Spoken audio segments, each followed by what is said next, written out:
Bonjour Stéphane et bienvenue sur ta grande guidance où on va aller voir les 12 maisons astrologiques. Tu as dit que tu voulais pas particulièrement aller explorer le domaine sentimental parce que tout allait bien, donc la maison 7. Mais la maison 7 c'est aussi d'autres choses, donc on va quand même l'explorer, ça te parlera peut-être sur d'autres aspects. C'est parti, j'ai sorti plusieurs jeux de cartes, je sais pas lesquels je vais utiliser et on va plonger. Si tu n'as pas vu la vidéo que j'ai envoyée avant qui explique les 12 maisons astrologiques, je t'invite à regarder la vidéo d'explication. Et sinon, cette guidance, elle est valable pour 3 mois. Donc les 3 prochains mois, qu'est-ce que tu vas travailler? Qu'est-ce que tu vas faire? Ou en tout cas, qu'est-ce qu'on te conseille de travailler et de faire pour les 3 prochains mois? Je te conseille aussi de prendre des notes, de ne pas juste écouter, mais de prendre un papier et un stylo pour vraiment écrire ce que tu as au fur et à mesure de la guidance, on va dire. Et comme cette guidance est valable 3 mois, je te conseille de l'écouter une fois par mois, les 3 ou même 4 mois à venir.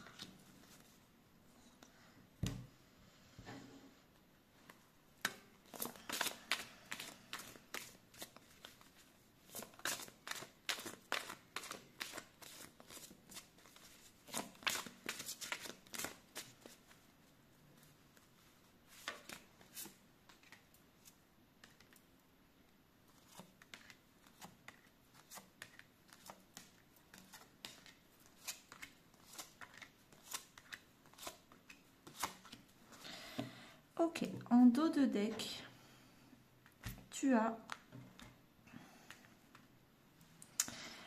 le 5 de pentacle avec la reine de bâton, la joie et la mort intérieure et les destinées être équitables. Alors, dernièrement, c'est-à-dire les dernières saisons, été ou peut-être même jusqu'à printemps, ce que tu as fait, c'est que tu as vraiment travaillé sur ta blessure de rejet, sur le fait de toujours te sentir pas assez à la hauteur, en manque de quelque chose. Et tu as décidé avec la reine de bâton de vraiment reprendre du poil de la bête, te rendre compte qu'en fait tu étais assez. Alors, pardon, je remets ma chaise. Tu étais assez, tu es assez de tout ce qu'il faut et en fait tu ne manques de rien. La reine de bâton, ça peut aussi indiquer qu'autour de toi, il y avait peut-être des gens jaloux qui te faisaient croire que toi, tu n'étais pas assez brillant, assez intelligent, assez sportif, assez je sais pas quoi. Mais c'est juste des gens qui t'ont fait croire ça et toi, tu as du coup guéri ton 5 de pentacle. Tu as retrouvé du coup beaucoup de joie. Entre la reine de bâton et la carte de la joie, c'est 2 cartes solaires, 2 cartes où il y a beaucoup de feu intérieur. Sachant qu'à l'intérieur, en dessous, on a la mort intérieure.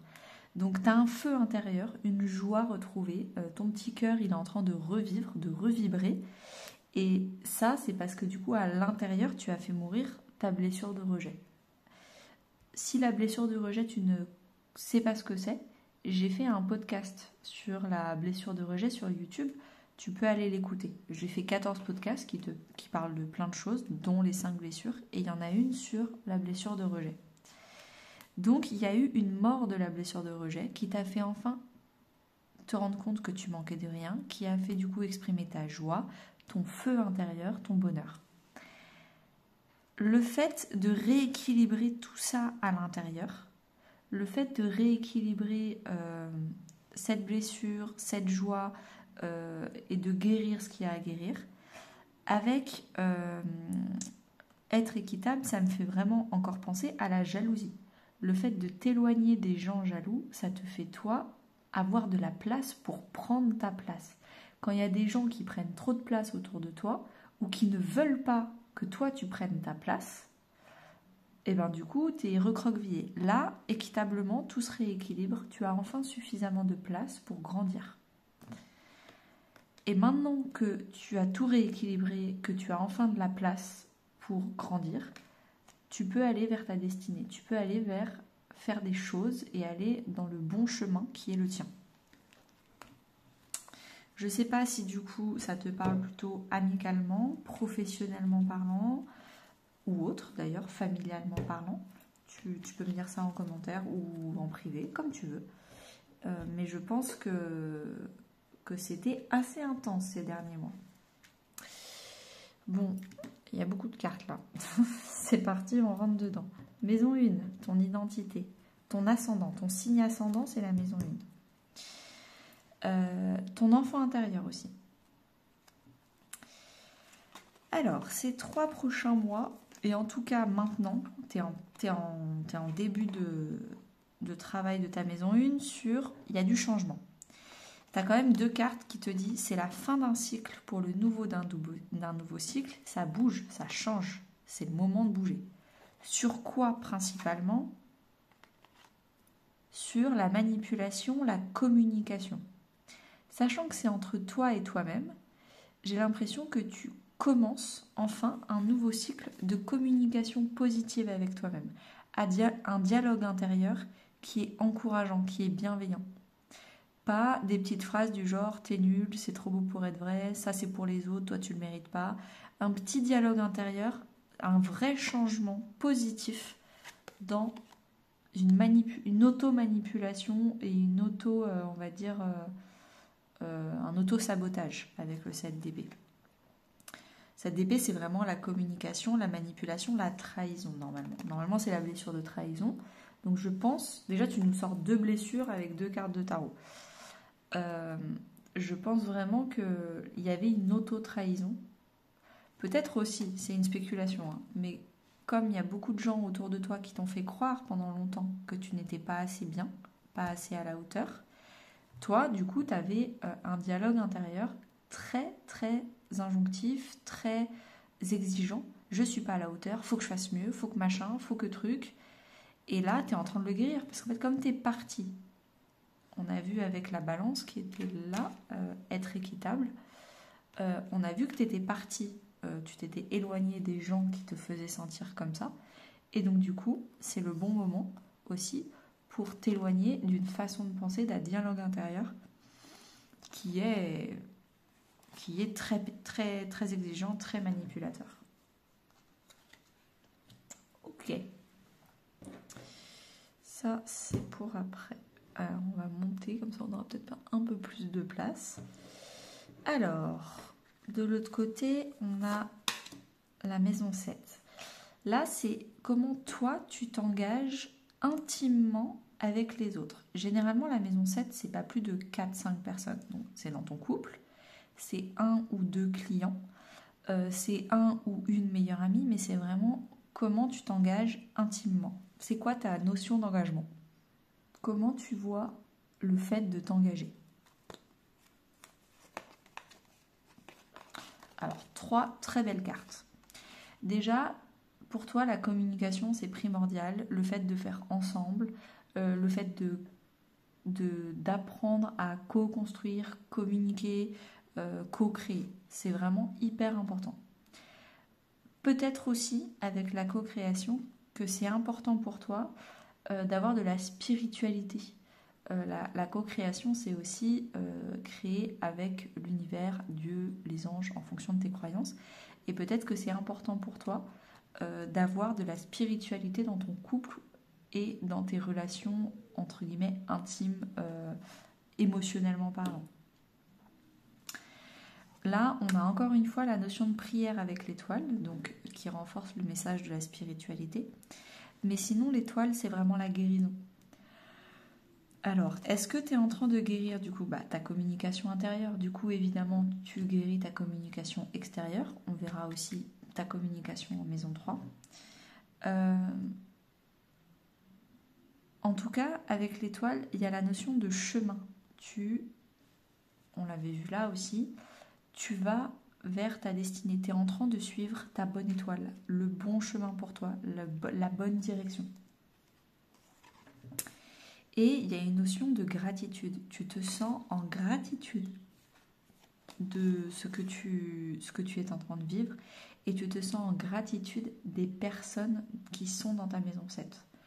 tu es vraiment heureux et reconnaissant des personnes qui t'aident à guérir, qui t'aident à voir quels sont les bons chemins pour toi, qui t'aident à communiquer, qui t'aident à faire avec toi. Il y a beaucoup de douceur dans ces cartes-là.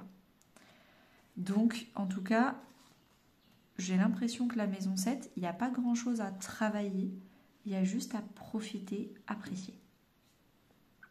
Pour l'instant, le travail, il est plutôt dans la maison 1. On continue dans la maison 2. Alors, la maison 2,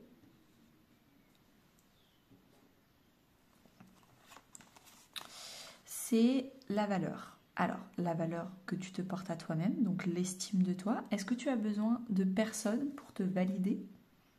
Ou est-ce que tu sais te valider toi-même? Est-ce que tu as forcément besoin de reconnaissance par les autres? Ou tu sais te reconnaître toi-même? C'est aussi la valeur que tu as dans ta vie. Donc, est-ce que tu as de l'argent? Ou est-ce que tu as des problèmes financiers, des blocages financiers? Est-ce que d'une manière générale, tu achètes des choses qui sont de qualité ou tu achètes toujours le premier prix? Ce genre de choses, c'est vraiment la valeur que tu portes à la vie. La maison 2, ça peut aussi être le corps. Donc comment tu prends soin de ton corps, du sport, de l'alimentation.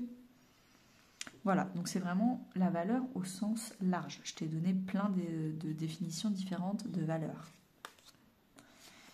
Tu as la protection, tu te protèges beaucoup. Tu protèges ton corps, tu protèges peut-être, alors je ne sais pas pourquoi, peut-être que tu as un peu d'embonpoint, parce que je suis très bien placée pour le dire. Le fait d'avoir une petite couche de graisse, c'est une protection émotionnelle, donc c'est possible. Également, avec la protection, tu protèges beaucoup tes finances, tu épargnes beaucoup, tu stockes. Tu stockes, tu as peur de perdre. Tu te protèges. Protèges de quoi? Je ne sais pas. Peut-être qu'il y a un manque de confiance en l'avenir. Tu essayes d'avancer. Tu essayes peut-être un peu trop de vivre dans le futur. Tu te protèges, tu veux absolument avancer, vivre dans le futur, que ce soit financièrement, ou que ce soit dans ton corps, ou que ce soit dans ton estime de toi. Tu veux avoir une longueur d'avance. Et tu te protèges. Donc je ne sais pas ce qui s'est passé dans le passé, ou est-ce que c'est une mémoire générationnelle, mais il y a vraiment une peur du futur, et donc du coup tu veux toujours aller plus dans le futur pour vérifier que tout va bien, sauf que peut-être que tu profites pas de ta maison 2 dans le présent. C'est beaucoup porté sur le futur. La force. Alors, la force dans la signification positive, la force, c'est vraiment tu as une force mentale. Tu sais quand il faut faire les choses, tu sais quand il ne faut pas faire les choses, tu sais quand être patient. Tu es très fort mentalement pour te tenir à un objectif, avoir une autodiscipline. Donc ça, c'est génial. Surtout en maison 2, ça promet de belles choses financièrement et physiquement parlant. Si tu as des challenges de sportifs, si tu prépares un marathon, avoir la force, c'est vraiment génial. Dans son aspect négatif, c'est peut-être un peu trop de contrôle. Tu forces un peu trop les choses. Donc tu prendras le message qui te parle et peut-être que les deux vont te parler, mais qu'il faut tout simplement trouver un juste équilibre entre l'autodiscipline et trop forcer les choses.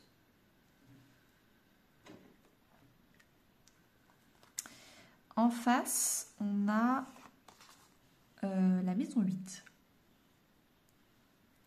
La maison 8, c'est la maison du corps avec les autres, donc la sexualité, de l'argent avec les autres, donc les investissements par les banques, l'estime de soi à grande échelle, c'est-à-dire le gros développement personnel, les grosses transformations intérieures.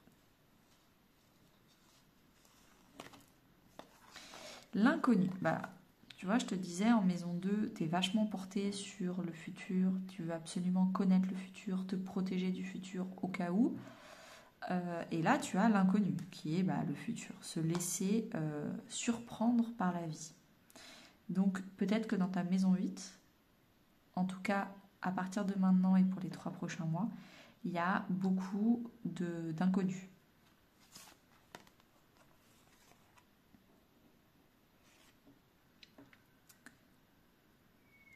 Encore une fois, on parle de hasard, heureux hasard, avec l'inconnu. Encore une fois, beaucoup de surprises. Est-ce que justement, ton développement personnel et tes transformations intérieures sont concentrées sur la blessure de trahison, qui est le contrôle et qui est la peur de l'avenir, l'angoisse de l'avenir? C'est quand même 3 cartes qui parlent plus ou moins de la même chose. En tout cas, ce qu'on te demande de travailler en maison 1, en maison 2, en maison 8, c'est la même chose. C'est la blessure de trahison. Donc, renseigne-toi sur cette blessure. C'est vraiment le hasard, la surprise, ne pas contrôler et la confiance, se faire confiance. Mais ça veut dire aussi que potentiellement, l'univers veut t'amener beaucoup de surprises, d'inconnus, de nouveautés dans ta maison 8. Et ça va être à toi d'apprendre à les accueillir sans flipper. Parce que c'est pas toi qui l'auras demandé. Beaucoup de travail. Avec le 8 de Pentacle, tu vas beaucoup travailler ta maison 8. Alors, est-ce que tu vas avoir, ça peut être par exemple des investissements financiers, immobiliers. Il y a beaucoup d'inconnus, c'est aussi une question de hasard avec des belles opportunités au bon moment et tu vas beaucoup travailler là-dessus. En plus, on parle des pentacles, donc financièrement, ça colle. Ça peut être aussi sur la sexualité. Si tu fais une formation sur la sexualité, tu étudies avec le 8 de Pentacle, il y a une réelle formation, des études poussées sur, je ne sais pas moi, le tantrisme ou autre. Et également sur ton développement personnel. Là, tu te mets à fond dans ton développement personnel. Je peux que te recommander ma formation potentielle, où justement, on va aller voir les blessures une par une avec des exercices d'écriture à faire. Mais si c'est pas ça, c'est autre chose. Mais en tout cas, j'ai l'impression que toi, tu vas beaucoup travailler tes transformations intérieures. Et tu as envie de moins contrôler, de laisser du hasard et de l'inconnu dans ta vie.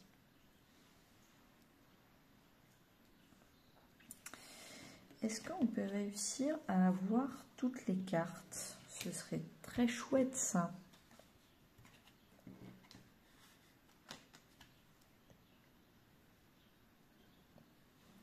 Parfait.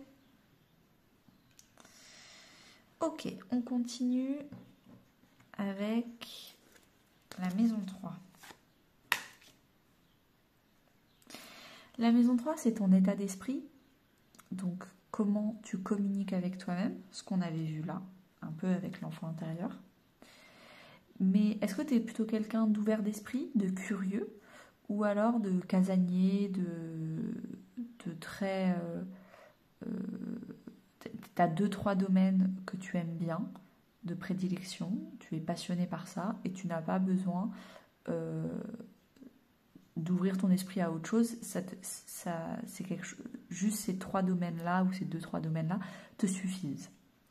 La maison 3, c'est aussi, du coup, tu vois ton état d'esprit, c'est-à-dire tu vois le verre à moitié plein ou à moitié vide. D'une manière générale, tu es plutôt optimiste ou pessimiste. C'est aussi, du coup, comment tu communiques avec les autres. Est-ce que tu es exigeant, comme des gens autour de toi l'ont été? Est-ce que tu es plutôt dans la compassion, dans l'empathie? Donc c'est vraiment la communication au sens large. Comment tu as des petites conversations du quotidien avec les gens autour de toi. Le succès. On a vu de toute façon que la communication, il y avait un vent de changement, c'était la fin d'un cycle pourri pour le début d'un nouveau cycle trop cool. Donc là, tu vas avoir de vrais résultats. Tu vas vraiment voir un changement chez toi dans ta communication intérieure et extérieure, dans tes apprentissages, tes petites curiosités, dans tes conversations avec les autres. C'est vraiment quelque chose où toi, tu vas voir concrètement des résultats. Tu vas voir que tu es beaucoup plus flexible, tu es beaucoup moins rigide, intransigeant. Donc ça, c'est génial. Vraiment, tu vas te sentir beaucoup moins dans je suis obligée d'être parfait.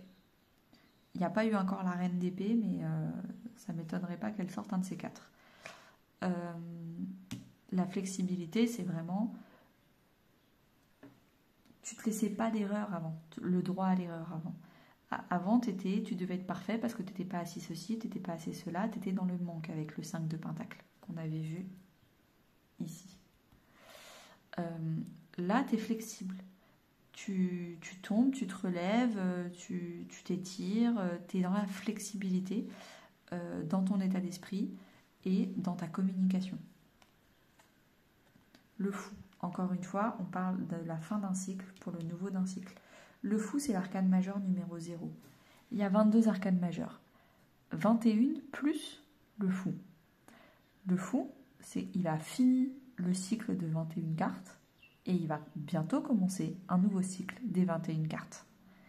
Donc là, tu es vraiment sur un nouveau départ dans ta maison 3. Pourquoi ? Parce que tu es en train de travailler ta blessure de trahison ici.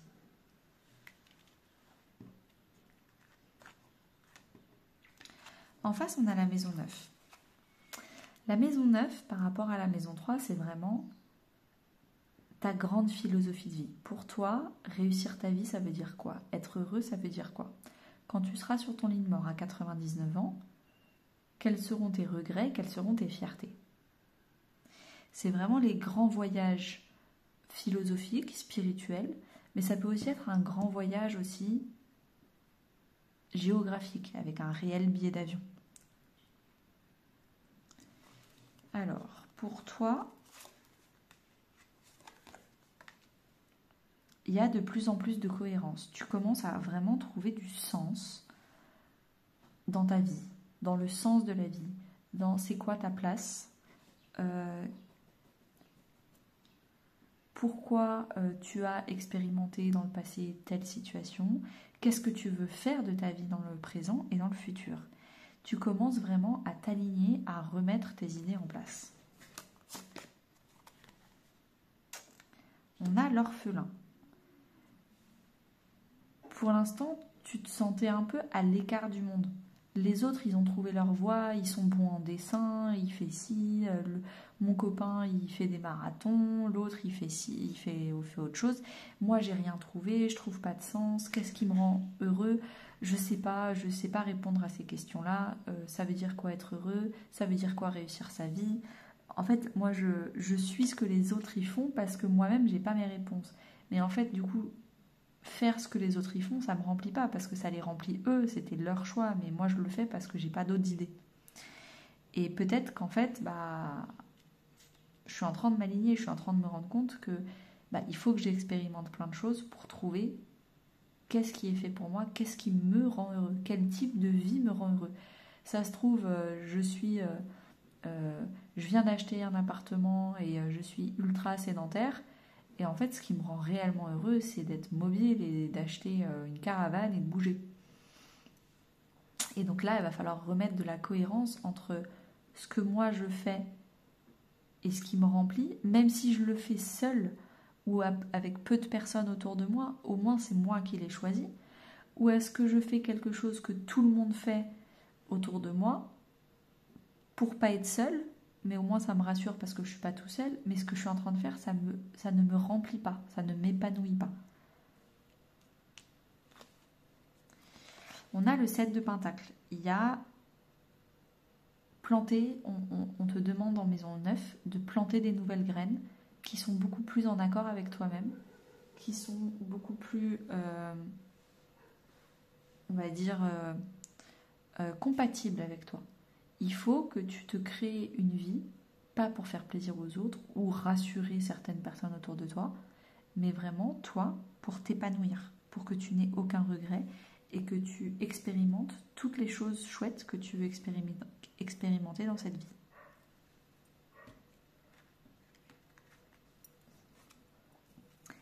La maison 4. Alors, la maison 4, c'est les 4 foyers. Les 3 foyers, je ne sais pas pourquoi je dis 4, il y en a peut-être un 4e caché. Il y a évidemment le foyer, la famille. c'est-à-dire ton père, ta mère et tes frères et sœurs. Peut-être aussi, ah c'est drôle, d'habitude je dis les 3 foyers, mais là je comprends, ok. Peut-être aussi, toi, ta famille que tu as créée. Ça, ce serait le 2e foyer. Toi, tu es en train de créer ton propre foyer. Donc, ta femme et tes enfants ou tes neveux, etc. On parle vraiment des descendants, pas des ascendants. Également, on a le foyer émotionnel, la sécurité de tes émotions. Est-ce que tu as besoin d'être validé par les autres, rassuré par les autres, ou est-ce que tu sais te rassurer et te valider par toi-même? Et enfin, on a le foyer immobilier, on va dire, ton chez-toi. Est-ce que tu es bien chez toi? Est-ce qu'il faut que tu refasses la décoration? Est-ce que tu as des problèmes de fuite ou des travaux à faire? Voilà, c'est vrai. Là, c'est le foyer, on va dire, concret. Le guide. Alors, est-ce que c'est toi qui es le guide pour ta famille ou tes familles? Ou est-ce que toi, tu as besoin d'un guide? Moi, j'ai plutôt l'impression que c'est toi le guide pour toutes les autres personnes de ta famille. Peut-être que c'est un peu trop lourd à porter. Parce que du coup, tu passes ton temps à guider les autres dans leur vie, à prendre de ton temps, de ton énergie pour aider les autres à réaliser leurs rêves. Mais toi, c'est quoi ton rêve dans ta maison neuve? Tu as peut-être autre chose à faire. Tu observes beaucoup dans ta maison 4. Tu observes les personnes autour de toi et tu essayes vraiment de voir, ok, cette personne-là, elle fait ça comme ça, qu'est-ce qui est mieux? Peut-être que c'est encore une fois lié à ta maison neuve. Tu vois les autres, qu'est-ce qu'ils font pour être heureux, comment ils font pour réaliser leurs rêves, et peut-être que ça te donne des idées pour toi t'accomplir autrement dans ta maison neuve. J'ai un peu un flash d'un documentaire Arte, comme les animaux quand ils sont bébés, quand ils sont des loups, ou je sais pas, des louveteaux. D'abord, par mimétisme, ils reproduisent ce que les adultes font. Et ensuite, au fur et à mesure, ils le font par eux-mêmes. Mais d'abord, on apprend par mimétisme. Avec l'observation, je ressens un peu le mot mimétisme. Ou peut-être que c'est ça, c'est les autres qui te regardent et qui t'observent. Tu te sens observé, tu te sens devoir être un guide, devoir être hyper parfait tout le temps, parce que tu es tout le temps sous observation et tu dois tout le temps prouver que tu es, comment on appelle ça déjà? Que tu es à la hauteur, voilà. Donc peut-être que tu te sens observé. Le chariot, encore une carte de succès. Où est-ce que tu avais le succès? Ici. Ah, j'ai un petit chat qui arrive. Ah non, il repart. Le succès, le chariot. Tu avances dans ta maison 4. Tu as des succès, tu as de la validité. Peut-être, le chariot, c'est le déménagement. Donc là, on est en plein dedans, la maison 4. Peut-être que tu es en train de déménager, tu es en train de changer de ville ou de changer de pays, mais ça bouge, j'ai l'impression.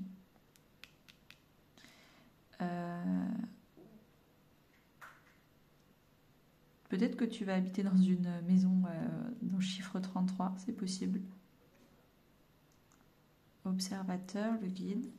Ouais.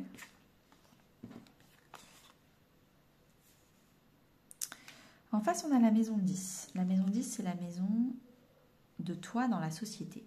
C'est-à-dire ta carrière.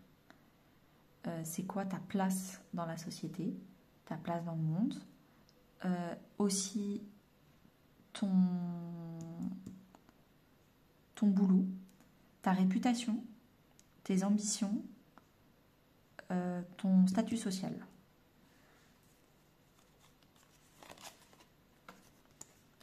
Tu es dans le partage. Pour toi, c'est hyper important que ce soit dans ta carrière, dans ta réputation, d'être dans la générosité, de partager, de faire les choses à plusieurs. Mais tu avais déjà co-création, co-construction ici, en maison 7. Tu as vraiment envie d'apporter du mieux dans ce monde maintenant. pas dans le futur, t'es pas sur des grands projets à long terme, t'es vraiment peut-être sur des courts projets à court terme. Là, maintenant, tout de suite, qu'est-ce que tu peux faire pour améliorer certaines choses? On a le pendu. Alors, peut-être que si tu es en train de déménager, c'est normal que au niveau boulot, ce soit un peu mort. Le pendu, c'est une suspension de temps. C'est une pause, un break. Donc, peut-être que tu es en arrêt maladie, peut-être que tu es en pause, on va dire, professionnelle.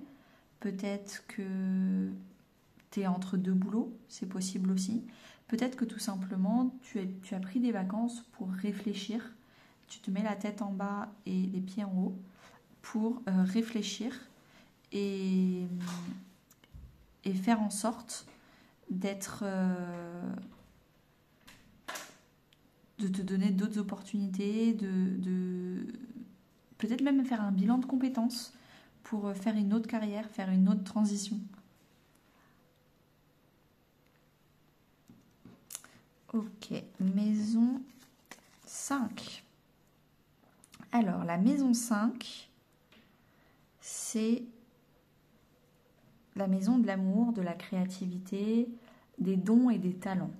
Est-ce que toi, tout seul, tu prends le temps de passer du temps de qualité avec toi-même, des dons, des talents, d'utiliser de l'art, faire de l'écriture et de te faire plaisir, tout simplement. La communication, bah dis donc, elle est revenue. La communication, ça va être ton sujet de l'automne, j'ai l'impression. Alors, la communication. Je pense que l'écriture ou le chant, en tout cas les mots, c'est sûr.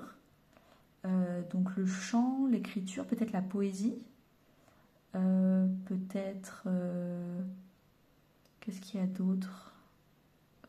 T'es fan de Scrabble ou de chiffrer des lettres? Il y a vraiment un truc avec les mots ou la voix.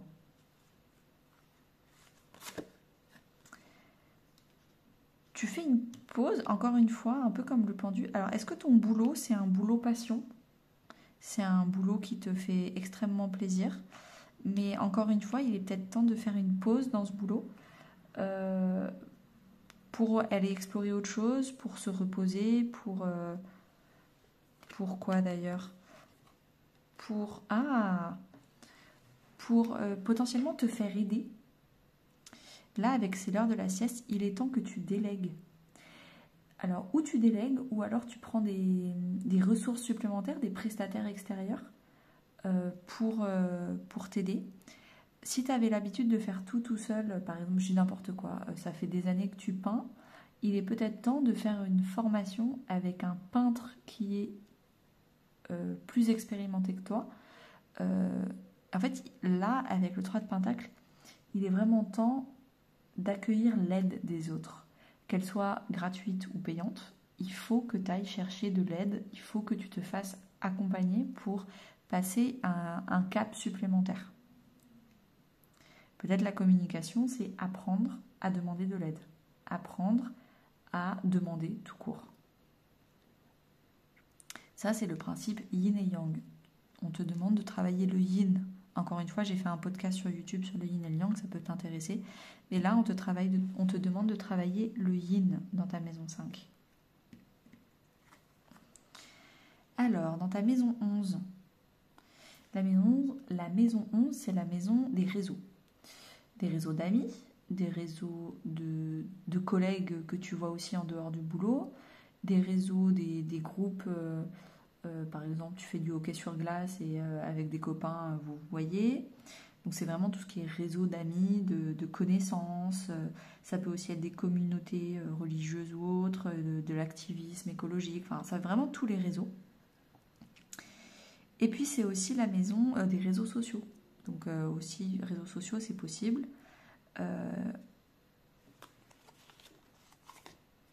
Tu as l'équilibre. Alors c'est drôle, là je te parlais, il faut rééquilibrer le yin et le yang. En maison 5 et en maison 11, tu as l'équilibre. tu vas rééquilibrer le yin et le yang. Le juste équilibre entre le donner et le recevoir. Tu donnes de ton temps, de ton énergie, de ton argent, contre du temps, de l'énergie, de l'argent. Et il faut que ce soit équilibré. Il ne faut pas tout le temps faire tout seul, il faut aussi être équilibré et apprendre à faire avec plusieurs personnes. Tu vas alors ou prendre des cours de respiration, si tu fais du chant avec de la communication, etc. Il y a peut-être un truc, de la cohérence cardiaque ou de la méditation, il y a quelque chose à travailler sur la respiration. Si c'est du sport aussi, la respiration c'est hyper important, donc il y a un gros travail sur la respiration. Peut-être aussi, vu qu'on est dans la maison 11, que symboliquement tu vas respirer, c'est-à-dire que tu vas faire du ménage dans tes amitiés. Il y a certaines personnes, tu vas de moins en moins leur parler parce qu'en fait, elles te tirent vers le bas et tu vas beaucoup plus respirer, tu vas faire de la place autour de toi. 6 de coupe, c'est peut-être des gens qui sont des amis d'enfance. Avec le 6 de coupe, c'est le passé, la nostalgie, l'enfance. Donc il y a peut-être un rééquilibre à faire avec des amis de longue date où c'est pas qu'ils sont méchants ou toxiques, c'est pas que toi t'es méchant ou toxique, c'est juste que vous n'êtes plus forcément compatible à 100%.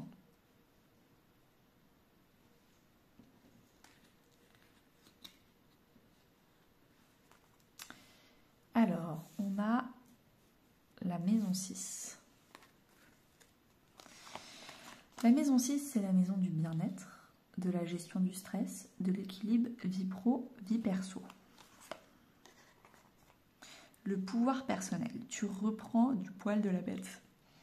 Peut-être que tu fais une cure multivitamine, je ne sais plus comment ça s'appelle, Bion 4, ou je ne sais plus comment ça s'appelle, je l'avais pris il y a longtemps, mais tu reprends de la force intérieurement. Tu profites de l'hiver et des périodes froides pour rester chez toi et reprendre de la force intérieure. Le pouvoir personnel, c'est aussi t'apprends à dire non et à beaucoup mieux gérer ton stress. Voilà, tu es vraiment en étape de réparation. Tu te répares avec des compléments alimentaires, tu te répares parce que tu prends le temps de te reposer, de mieux respirer, d'être beaucoup plus flexible. Il y a vraiment des choses qui se passent à l'intérieur et qui seront... c'est un peu comme une plante. Là, automne-hiver, tu es en train de faire pousser les racines d'un nouveau toit avec plein de petits projets de travail sur toi. Et au printemps, toutes les racines seront présentes, seront solidement ancrées. Et comme ça, la tige va pouvoir pousser sur une base solide. Donc j'ai l'impression que là, automne-hiver, tu vas vraiment te réparer. Tu vas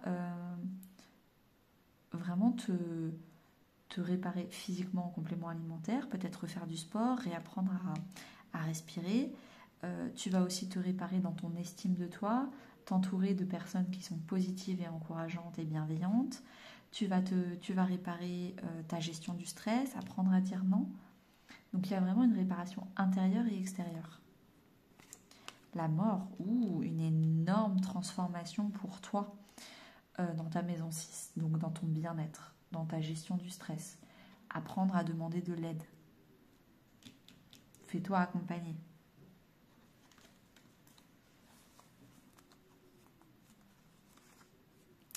La maison 12. La maison 12, c'est vraiment la maison du lâcher-prise. Qu'est-ce que tu essayes de contrôler? Et en fait, il faut tout simplement faire confiance à la vie, l'univers, Dieu, les anges, en fonction de ta croyance. C'est quoi ta foi ou ton manque de foi? Le repos, encore une fois, tu n'arrives pas à te reposer. On te demande de te reposer. Dans ta maison 10, dans ta carrière, on t'oblige à te reposer, peut-être avec un arrêt maladie.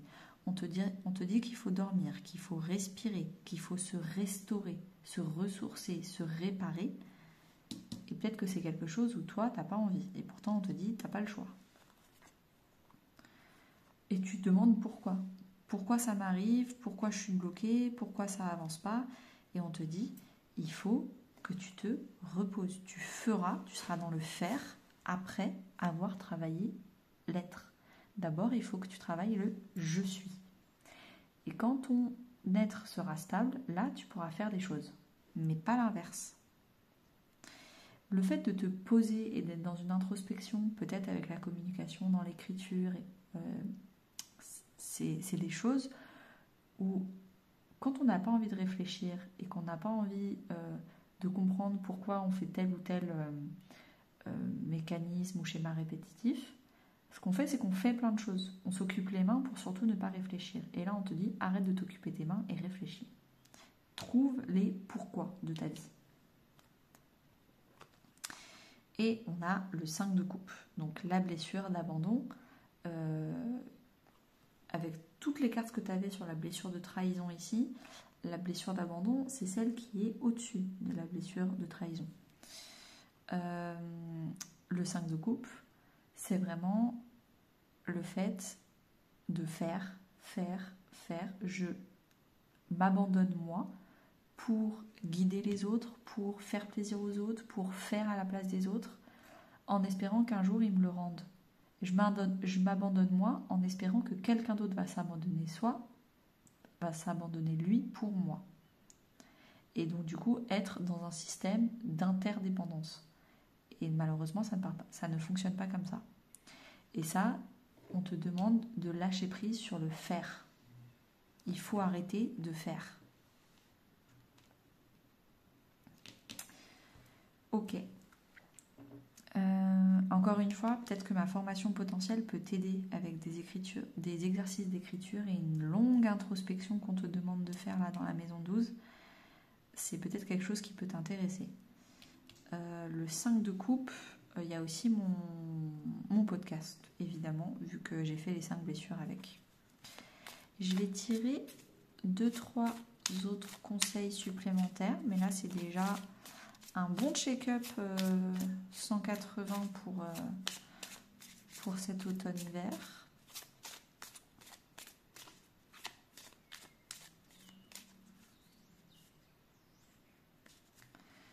Alors, transformation, renouveau. Ça, c'est vraiment ce qu'on te demande depuis le début.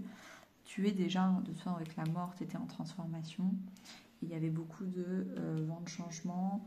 Et il y avait aussi... il n'y avait pas la mort intérieure ou quelque chose comme ça? Ah si, c'était là. La mort intérieure. Qu'est-ce que tu as d'autre? Le mouvement, le voyage. Alors là, on l'avait sur le chariot, ça bouge. Mais aussi, j'ai l'impression que ça bouge, tu te fais aider. Il y a des choses où ça avance, ça se transforme. Et ensuite, on a la confiance et les partenaires. Fais-toi aider, donne ta confiance à d'autres personnes que toi pour aller plus loin, pour aller plus vite. Tu ne peux pas toujours tout faire tout seul. Et ça, c'est vraiment la confiance. Sachant que la confiance, c'est vraiment la blessure de trahison avec le contrôle qu'on avait ici. Je te souhaite une très très belle journée. N'hésite pas à me faire un retour sur ce que tu en as pensé en commentaire et à très bientôt.